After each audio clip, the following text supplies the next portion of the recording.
This is Mr. G's quickfire guide to talk for writing. First, you need to get the children to do a cold assessment. Brrr.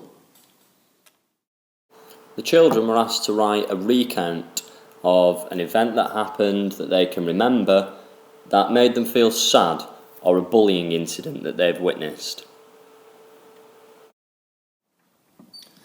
So the results of this assessment allow you to gauge whereabouts within the genre the children are working, and it allows you to plan clearly your next steps for teaching using your assertive mentoring grids and your national curriculum. You need to plan and group the children according to what genre-specific skills they need to learn and grammar skills.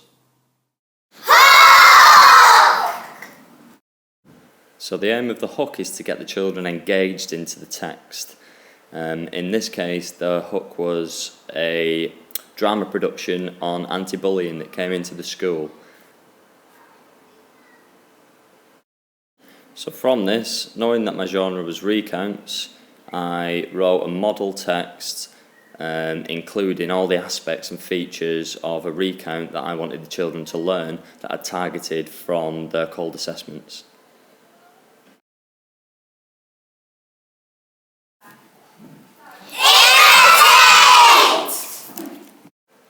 So this is the stage where the children memorise the text and internalise it through story maps and through role play and drama techniques.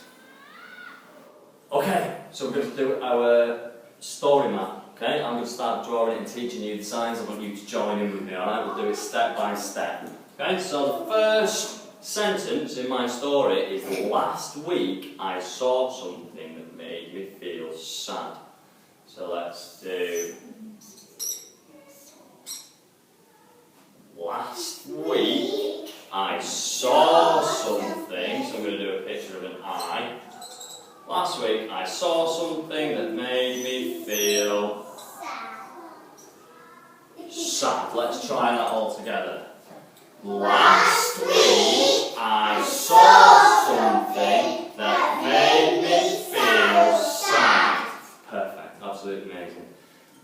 So this is where Pod comes in. Pod was saying, I was playing with my friends. So who were Pod's friends? I don't remember. Sarah? Turtle. So I was playing with my friends. Turtle. That's my turtle. With his little tail. I was playing with my friends Turtle and Matthew. And Chick. Here's my little chick.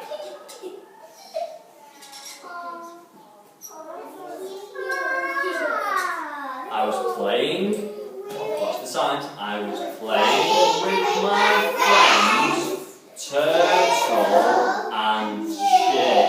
Brilliant, from the top, all the way. Last week, I saw something that made me feel sad. And so this process continues until you've worked your way through the full text and the children are really familiar with the signs and the story and the actions. So now we can start having some real fun with the text. This is where we can start doing role plays and dressing the children up as characters. And there's lots of different drama techniques that we can use, like hot seating or Conscience Alley, to really get the children thinking about what's happening in the story.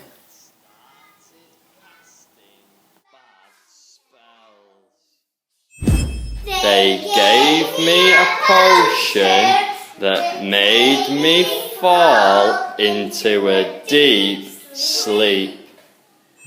While I was sleeping, the mean witch and wizard broke the shell on Turtle's back. They cast a spell that made Chick's feathers hard and sticky, making it difficult for her to fly. When I woke up, I saw what the bullies had done to my friends. With a twinkle in my eye, I helped to fix Turtle's shell back together. That's what friends are for. After that, I went to help Chick.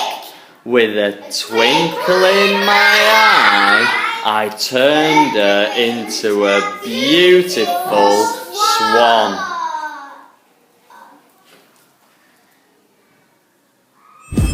Then I had a clever idea. Because my friends were such good swimmers, I caused a flood. The mean witch and wizard couldn't swim. They didn't like it when they got picked on. As they were drowning, they shouted, "We promise we'll be good from now on."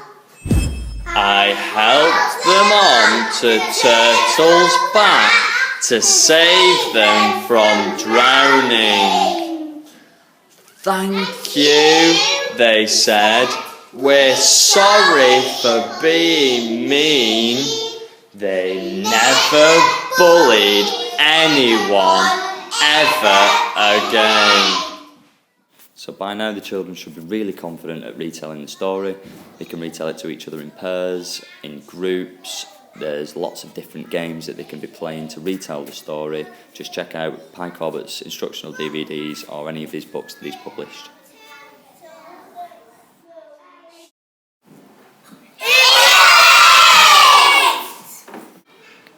This is the stage where the children, having internalised the story, start to write it, but with slight changes and tweaks. It starts with boxing up. So this is an example template of boxing up for the recount that we looked at before. So we've split the story down into its main events, its key features, and then in the right-hand column, we've then written in how this applies to that specific piece of text.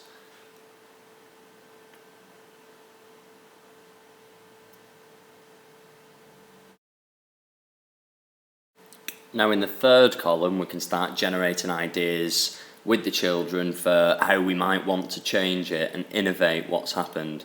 This might be something as simple as changing the characters, or it might be something for Key Stage 2 or higher up as rewriting the story from a different character's perspective, possibly in this case from the witch's or wizard's point of view.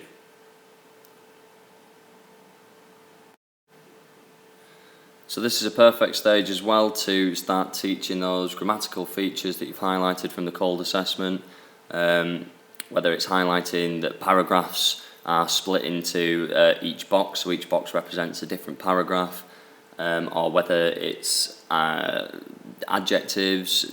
This is the chance where you can develop that vocabulary with the children and build up and give them a resource of adjectives that they can then use in their writing.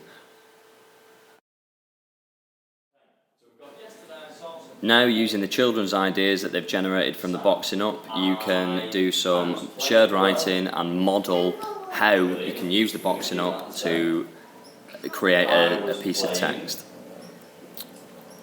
This is again a key stage for teaching the grammatical features that you want the children to include in their writing. Because it's a name. What other name for name? What type of word for name? What type of name? Proper noun. Well done. I was playing in Tanglewood. That's the real sign for Tanglewood. With that's what we see as Tanglewood. My friends. This is the bit we innovated. So what are our new friends called? Ariana? I wanted one to be Snake and Mouse.